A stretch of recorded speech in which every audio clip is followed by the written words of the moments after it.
What is happening, YouTube? Today we're going to be talking about HGA, the new grading company on the block, hybrid grading approach.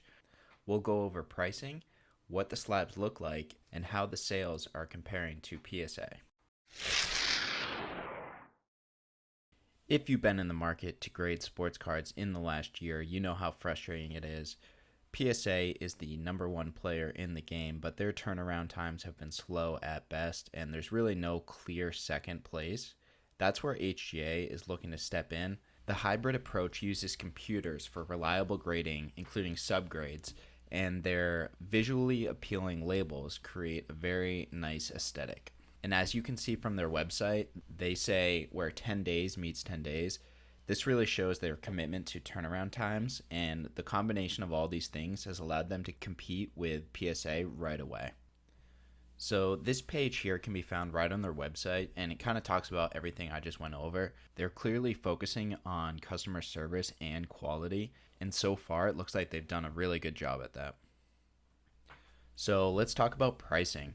As of March 1st, which is when I'm recording this, PSA just doubled their prices, and they're so backed up that they can't even hit any of their turnaround times. So the dates they give you are so irrelevant.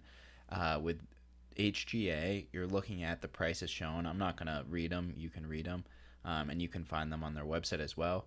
But $20 per card for 60 days, all the way up to $55 per card for 10 days. And 10 days for them actually does mean 10 days turnaround. 10 business days. So definitely expect to get these back quick. I haven't heard of anyone not getting it back in that amount of time, and if for some reason they are delayed, I feel like the customer service is so good that they would make it right by you. If you're enjoying the video, please like, subscribe, and check out my Amazon affiliate links in the description. It greatly helps out the channel. Okay, so now let's talk about submitting an order. As you can see in the middle of the screen, it tells you how many card slots are remaining each week. Right now, they keep that number very limited, and they only release new slots like once or twice a week. They're really committed to turnaround time, so in order to complete those, they keep the slots low. It seems like each week they are striving to open up more slots. And I really hope that's the case, because with the PSA price increase, I would expect a lot of people are jumping over to HGA. So the form itself is pretty simple. As you can see, it defaults you into the create order screen, which you're seeing now.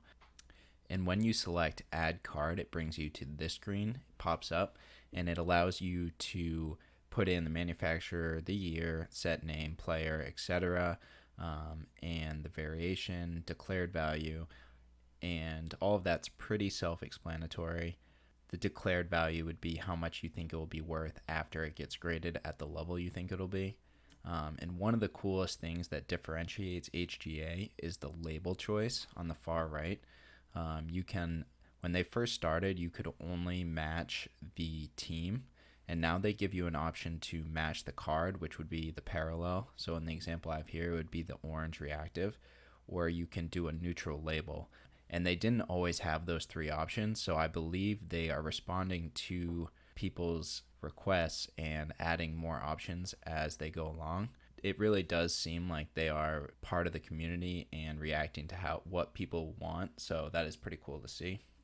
So when HGA first started, they basically had a set number of spots, and they dropped at 9 p.m. Eastern time every Friday, and it was first come, first serve. But they started getting so many people that they started doing a queue system. So basically you have a 15-minute window before the draw, and if you're in the queue at that time, then you get randomly assigned a position. And based on that position, you could either get slots that week or not get slots. So here's a screenshot of what it looked like last week. I was positioned 375, and I actually didn't get in, even though they had 1,300 grading spots.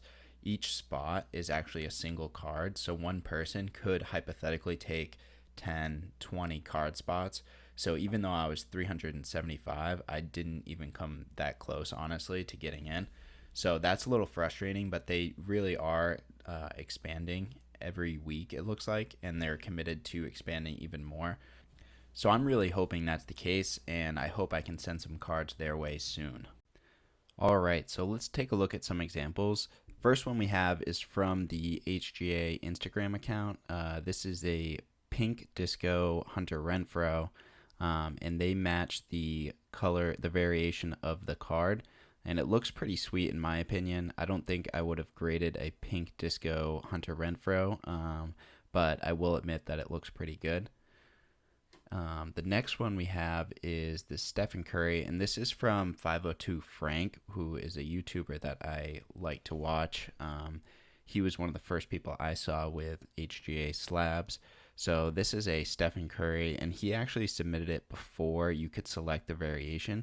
So this is actually team colors, even though it is kind of the variation itself also.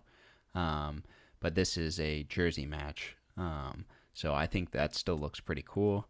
And one more example here is this Lamar Jackson. Same thing. This is a jersey match, not the variation match. So just a couple examples of what they look like. And now let's take a quick look at what some of these HGA slabs are actually selling for on eBay at the moment.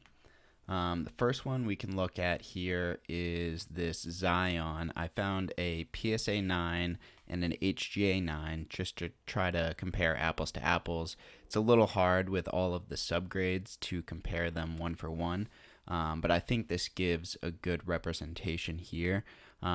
So this was the closest I could find actually, date-wise, and Zion has had a good couple weeks, so that probably is what is attributing to the $20 difference, $25 difference. So overall, I would say that a HGA 9 can be compared price-wise to a PSA 9 in this case. And the next example I found was a Jaw. I tried to find two pretty modern guys that are traded pretty regularly. In this case, we have a HGA 9.5 and a PSA 9. Obviously, that's not a perfect compare, but the sale dates are actually pretty similar to each other, so I thought it was a good example. And in this case, the HGAs, even though they're 9.5s, they're selling for about the same or less as the PSA. So I would say overall they are relatively comparable to the same number that you would get with a PSA, but some people are clearly still favoring the PSAs over the HGAs. So that is all I have right now. As more information comes up with HGA, I'll definitely be sharing it with everyone, and I'm hoping to get a submission in this week, and I will definitely be walking through those steps and showing my results as they come in. Thank you so much for watching the video. Please like and subscribe, and check out my Amazon affiliate links if you liked the video.